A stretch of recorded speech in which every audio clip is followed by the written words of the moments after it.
Welcome guys, it is the AxeMan here and we are back on Ark Survival Evolved with a brand new top 10 video. Yeah boy, it has been a hot sec since we've recorded one of these, and what we're going to be doing is we're going to be going back over some of the older ones and like redoing them now and stuff, because like the one we're doing today, we recorded this 2 years ago or something like that. Ark's changed, it's had a couple DLCs, it's had a load of TLCs, the whole game is completely different now and the list is kind of really outdated and stuff. So we're going to do another top 10 creatures that everyone should tame if you want to progress to like the end game kind of stuff, if you want to complete the story modes on the maps and the DLCs and stuff. So before we get started, if you do enjoy it at any point, don't forget smash thumbs up button, subscribe, ring the bell. That all helps the channel and the video out. Go ahead and follow the social medias. We've got a Twitter and an Instagram, they're all in the description. And the most important bit is I need you to comment. Comment something like if you think I'm correct, if you think this list is like spot on and I am like a genius, or if it's all wrong and I'm some sort of loser.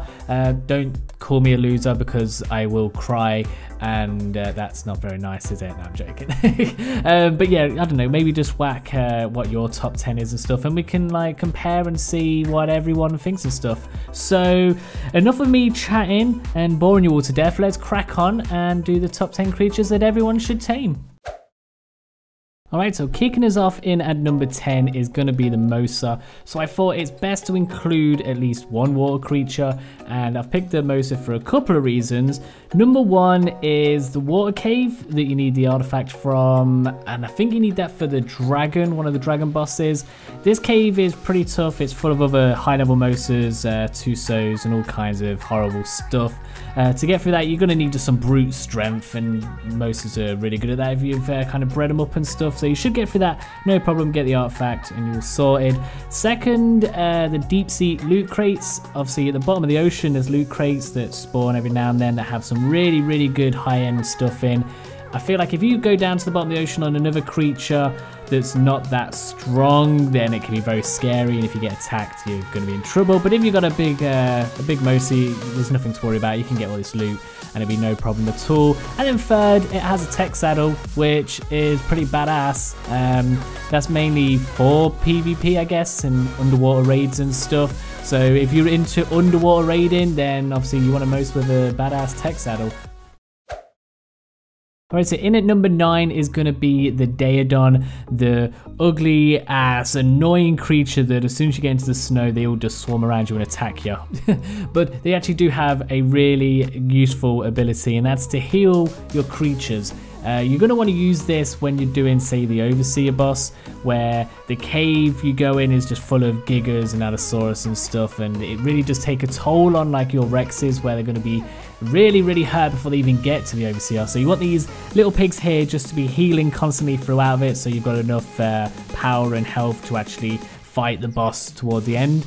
Just remember to keep them well fed. So when they are using this ability to heal creatures, their food drains really quick. So make sure there's a lot of food in them or they will just die, and obviously you don't want that to happen.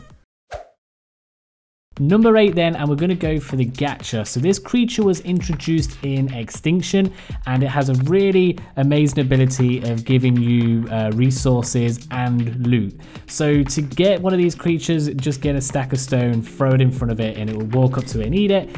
Do that a few times, it's tamed, you take it back to your base, and then this is where it gets really cool. So you can just have it sitting there and you can just feed it stone or metal or whatever.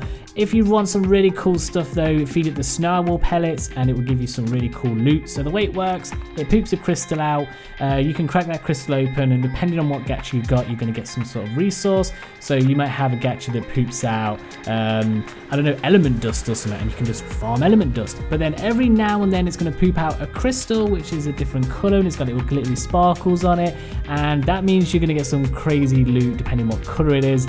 You crack that open and you may have like a really high level rifle, a really high level armor plate chest, or a helmet or something like that. You can get some crazy OP loot from these guys, and that is why they are going to be in at number 8.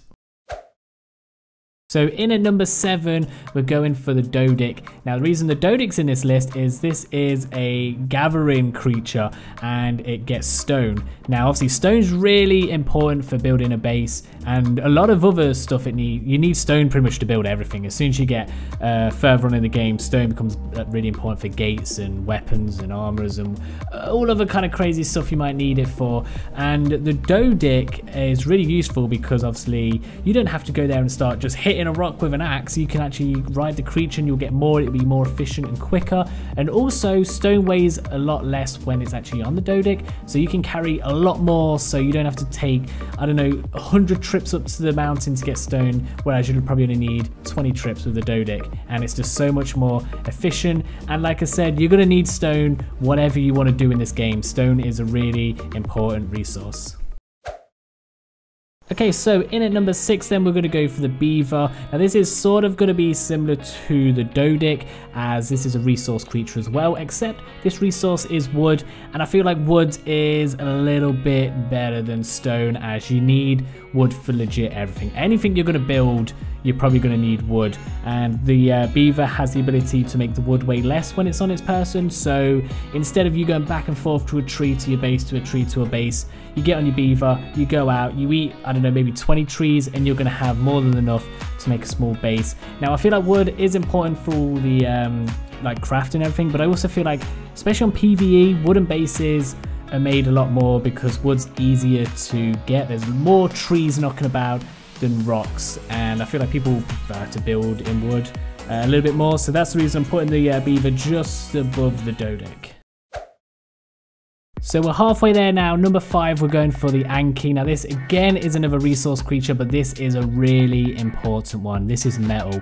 The Anky has the ability to get metal. You can swing at a metal. You'll get a lot more if you hit with an Anky than you would if you're using your pickaxe and stuff. And again, it weighs less on the Anky, so it's easy to take one of these out with you. Now, the reason we're putting it up is, like I said, metal, really, really important for getting to end game stuff. Metal bases, kind of turrets and stuff if you're on PvP, all your weapons, your saddles, all of this is going to use metal, and you're going to need a lot of it. Now Ankys are really easy to tame. They're pretty much found anywhere metal is, so definitely 100% recommend you tame one of these. These are like stupidly vital if you want to progress in the game.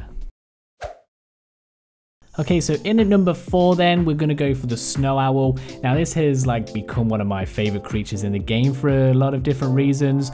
Number 1, it's a flyer. Flyers are kind of essential to this game for just getting about without being attacked all the time. If you're traveling on foot on a creature like a fighter on foot, creatures are going to be attacking you all the time, but if you're in the air, it's kind of a bit peaceful. You can get somewhere. It's easier to spot creatures you want to tame and stuff like that.